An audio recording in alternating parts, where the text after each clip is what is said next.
ഇന്ന് നമ്മൾ ഡിസ്കസ് ചെയ്യാൻ പോകുന്നത് നിങ്ങളുടെ +1 പാഠപുസ്തകത്തിലെ I will fly doctor APJ Abdul Kalam sir എഴുതിയ ഐ വിൽ ഫ്ലൈയിൽ നിങ്ങൾക്ക് ആക്ടിവിറ്റീസിൽ ഒരു ക്വസ്റ്റ്യൻ ഉണ്ട്. ആ ക്വസ്റ്റ്യൻ എന്ത് ചെയ്യണം, നമ്മൾ പഠിക്കണം. ചിലപ്പോൾ ഇതേപോലെ തന്നെ നിങ്ങൾക്ക് എന്ത് ചെയ്യാം, പബ്ലിക് എക്സാമിന് ചോദിക്കാറുണ്ട്. അപ്പോൾ നിങ്ങൾ എന്ത് ചെയ്യുക, ഈ ക്വസ്റ്റ്യൻ്റെ ആൻസർ എന്ത് ചെയ്യുക, പഠിക്കുക. ഞാൻ വളരെ സിമ്പിളായിട്ടാണ് കൊടുത്തിട്ടുള്ളത്. അറ്റ്ലീസ്റ്റ് ഇതെങ്കിലും എന്ത് ചെയ്യുക, നിങ്ങൾ പഠിച്ചിട്ട് പോവുക. പിന്നെ അവിടെ ചെന്നിട്ട് എക്സ്ട്രാ നിങ്ങൾക്ക് എന്ത് ചെയ്യുക, പിന്നെ കൂട്ടിച്ചേർക്കാം.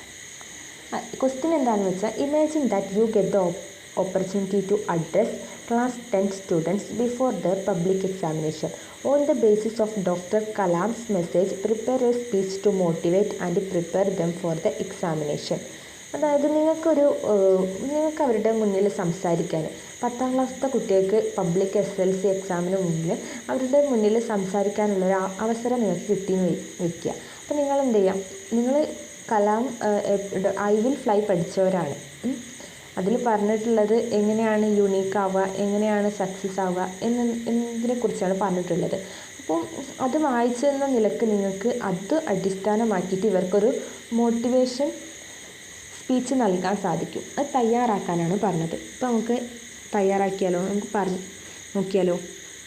അപ്പോൾ സ്പീച്ച് ഫസ്റ്റ് നമ്മളൊരു സ്പീച്ച് തുടങ്ങുമ്പോൾ എന്ത് ചെയ്യണം, ഗുഡ് മോർണിംഗ് ഡിയർ ഫ്രണ്ട്സ് എന്ന് പറഞ്ഞിട്ട് തുടങ്ങാം. കാരണം സ്റ്റുഡൻസ് അല്ലേ മുന്നിലിരിക്കുന്നത്. ഇപ്പോൾ നമുക്ക് പറയാം, good morning dear friends, today I am here to talk to you just before your public examination. അപ്പോൾ ഞാനിപ്പോൾ ഇവിടെ ഉള്ള എന്താണെന്ന് വെച്ചാൽ, നിങ്ങളോട് നിങ്ങളുടെ പബ്ലിക് എക്സാമിനേഷൻ്റെ മുമ്പ് ഒന്ന് സംസാരിക്കാൻ വേണ്ടിയിട്ടാണ്. I know many of you feel nervous or doubtful about your abilities. എനിക്കറിയാം നിങ്ങൾക്കിപ്പോൾ ഭയങ്കര പേടിയുണ്ടാവും. അതേപോലെ തന്നെ നിങ്ങൾ സ്വന്തം സംശയിച്ചു കൊണ്ടിരിക്കുകയാണ്, എനിക്ക് കഴിവുണ്ടോ, നിങ്ങളുടെ കഴിവിനെക്കുറിച്ച്. എബിലിറ്റീസ് എന്ന് പറഞ്ഞാൽ എന്താണ്, കഴിവിനെക്കുറിച്ച്. ബട്ട് റിമെമ്പർ, പക്ഷെ നിങ്ങൾ എപ്പോഴും ഓർക്കുക എന്ത്, the words of doctor APJ Abdul Kalam. നിങ്ങളെപ്പോഴും ഈ വേർഡ് ഓർക്കുക. നിങ്ങൾക്ക് പേടിയുണ്ടെങ്കിൽ, നിങ്ങളെ തന്നെ സംശയിച്ചു കൊണ്ടിരിക്കുകയാണെങ്കിലൊക്കെ നിങ്ങൾ എന്ത് ചെയ്യുക, ഇത് ഓർക്കുക. You are bone with potential. നിങ്ങൾ കഴിവോട് കൂടിയാണ് ജനിച്ചിട്ടുള്ളത്. അതേപോലെ തന്നെ നിങ്ങൾ ബോൺ വിത്ത് കോൺഫിഡൻസ്. നിങ്ങൾ കോൺഫിഡൻസോട് കൂടി തന്നെയാണ് ജനിച്ചിട്ടുള്ളത്. Bone with wings. അതേപോലെ തന്നെ നിങ്ങൾ ചിറകുകളോട് കൂടിയാണ് ജനിച്ചിട്ടുള്ളത്. അപ്പം നിങ്ങൾക്ക് എന്താണ്, നിങ്ങൾക്ക് കഴിവുണ്ട്. എന്ത്, you are not meant for crawling. Crawling എന്ന് വെച്ചാൽ എന്താണ്, ഇഴയാനല്ല നിങ്ങൾ ജനിച്ചിട്ടുള്ളത്. You are not meant for travelling. നിങ്ങൾ ഇഴയാനല്ല. You are meant to fly. നിങ്ങൾ ബോൺ വിത്ത് വിങ്സ് എന്ന് പറഞ്ഞാൽ എന്താ, നിങ്ങൾ ചിറകുകൾ കൊണ്ട് ജനിച്ചിട്ടുണ്ടെങ്കിൽ നിങ്ങൾക്ക് എന്താണ്, നിങ്ങൾക്ക് പറക്കാനുള്ള കഴിവുണ്ട്. അതാണ് ഫസ്റ്റ് പാരഗ്രാഫ്. എന്നിട്ട് നെക്സ്റ്റ് പാരഗ്രാഫിൽ എഴുതാം, examinations are not meant to frighten you. ഒരിക്കലും ഒരു എക്സാം നിങ്ങളെ പേടിപ്പിക്കാൻ വേണ്ടിയിട്ടല്ല. They are an opportunity. അത് നിങ്ങൾക്കൊരു അവസരം ചെയ്യുകയാണ്. ടു ഷോ ദ നോളജ്, നിങ്ങളുടെ അറിവ് അതിൽ കാണിക്കാൻ വേണ്ടിയിട്ട്. അതുപോലെ തന്നെ നിങ്ങളുടെ സ്കില്ല് കാണിക്കാൻ. അതുപോലെ and hard work you have put in. അതുപോലെ തന്നെ നിങ്ങൾ എത്രത്തോളം ഹാർഡ് വർക്ക് അതിലിട്ടു എന്ന് കാണിക്കാനുള്ള ഒരു അവസരം തരികയാണ് എക്സാമിനേഷൻ. അല്ല നിങ്ങളെ ഭയപ്പെടുത്താൻ വേണ്ടിയിട്ടാണ് എക്സാം, അല്ല. Never compare yourself with others. ഈ പോയിൻറ്റ്സൊക്കെ നിങ്ങൾ എന്ത് ചെയ്യുക, കാണാതെ പഠിക്കണം കേട്ടോ. Never compare yourself with others. നിങ്ങൾ ഒരിക്കലും നിങ്ങളെ മറ്റൊരാളുമായിട്ട് എന്ത് ചെയ്യരുത്, കമ്പയർ ചെയ്യരുത്. Each one of you is unique. നിങ്ങൾ ഓരോരുത്തരും എന്താണ്, വ്യത്യസ്തരാണ്. With your own strength and dreams. നിങ്ങൾക്ക് നിങ്ങളുടേതായ കഴിവുകളുണ്ട്, അതേപോലെ തന്നെ നിങ്ങളുടേതായ സ്വപ്നങ്ങളുണ്ട്. അതുകൊണ്ട് തന്നെ ബിലീവ് ഇൻ യുവർ സെൽഫ്. നിങ്ങൾ നിങ്ങളിൽ തന്നെ വിശ്വസിക്കുക. Prepare sincerely. നല്ല ആത്മാർത്ഥതയോടെ തയ്യാറെടുക്കുക. And focus on your goal.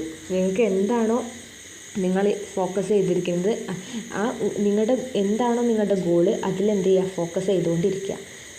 പിന്നെ പ്ലാൻ യുവർ ടൈം വെൽ. നന്നായി നിങ്ങളുടെ പ്ലാൻ എന്ത് ചെയ്യുക, നിങ്ങൾ ടൈം എന്ത് ചെയ്യുക, പ്ലാൻ ചെയ്യുക. അതുപോലെ തന്നെ റിവൈസ് റെഗുലർലി. അതാണ് നെക്സ്റ്റ് പാരഗ്രാഫിൽ എഴുതേണ്ടത്. എപ്പോഴും എന്ത് ചെയ്യുക, നിങ്ങൾ പഠിച്ചത് കാര്യങ്ങൾ റിവൈസ് ചെയ്യുക. And stay positive. എപ്പോഴും എന്ത് ചെയ്യുക, പോസിറ്റീവായിരിക്കുക. ഒരിക്കലും ടെൻഷൻ പാടില്ല. Even if you face difficulties. നിങ്ങളിനി എന്ത് ബുദ്ധിമുട്ട് ഫേസ് ചെയ്താലും ഡു നോട്ട് ഗിവ് അപ്പ്. ഉപേക്ഷിക്കരുത്, ക്വിറ്റ് ചെയ്യരുത്, തോൽക്കരുത്. Remember, the hardest battles create the strongest people. അപ്പോൾ നിങ്ങൾ എപ്പോഴും ഓർമ്മിക്കേണ്ട കാര്യം എന്താണ്? ദ ഹാർഡസ്റ്റ് ബാറ്റിൽസ്, കഷ്ടപ്പാട്, കഷ്ടപ്പെട്ടാലേ നമുക്ക് എന്തുണ്ട്, കഷ്ടപ്പെട്ട് ഇവിടെ ഹാർഡസ്റ്റ് ബാറ്റിൽസ് എന്ന് വെച്ചാൽ എന്താ പറയുക, നിങ്ങൾ കഠിനമായ യുദ്ധം ചെയ്താലേ അത് നിങ്ങളെ എന്ത് സ്ട്രോങ്ങസ്റ്റ് പീപ്പിൾ ആക്കുള്ളൂ. നിങ്ങളൊരു യുദ്ധത്തിൽ ഫസ്റ്റിനെ പരാജയപ്പെട്ടാൽ നിങ്ങൾ ബലമില്ലാത്ത ആൾ എന്നല്ലേ കരുതുക. നിങ്ങൾ സ്ട്രോങ് ആവണമെങ്കിൽ എന്ത് ചെയ്യണം, നിങ്ങൾക്ക് നല്ല ഹാർഡസ്റ്റ് ബാറ്റിൽ ഉണ്ടാവണം. So my dear friends, go forward with courage. അതുകൊണ്ട് തന്നെ എൻ്റെ പ്രിയപ്പെട്ട കൂട്ടുകാരെ, നിങ്ങൾ മുന്നോട്ട് എന്ത് ചെയ്യുക, നല്ല കറേജോട് കൂടി മുന്നോട്ട് പോവുക. Spread your wings of confidence and determination. Spread your wings, നിങ്ങളുടെ ആ ചിറകുകൾ വിരിക്കുക. എന്തിൻ്റെ ചിറകുകൾ? നിങ്ങളുടെ കോൺഫിഡൻസിൻ്റെയും ആത്മവിശ്വാസത്തിൻ്റെയും അതുപോലെ തന്നെ ഡിറ്റർമിനേഷൻ്റെയും ഒക്കെ. And you will surely fly high in your examinations and in life. അങ്ങനെയാണെങ്കിൽ നിങ്ങൾ എന്ത് ചെയ്യും, നിങ്ങളുടെ എക്സാമിലായാലും നിങ്ങളുടെ ലൈഫിലായാലും നിങ്ങൾ എന്ത് ചെയ്യും, നിങ്ങൾക്ക് പറക്കാൻ കഴിയും. അപ്പോൾ ഇത്രയും പറഞ്ഞിട്ട് താങ്ക് യു എന്ന് പറയാം.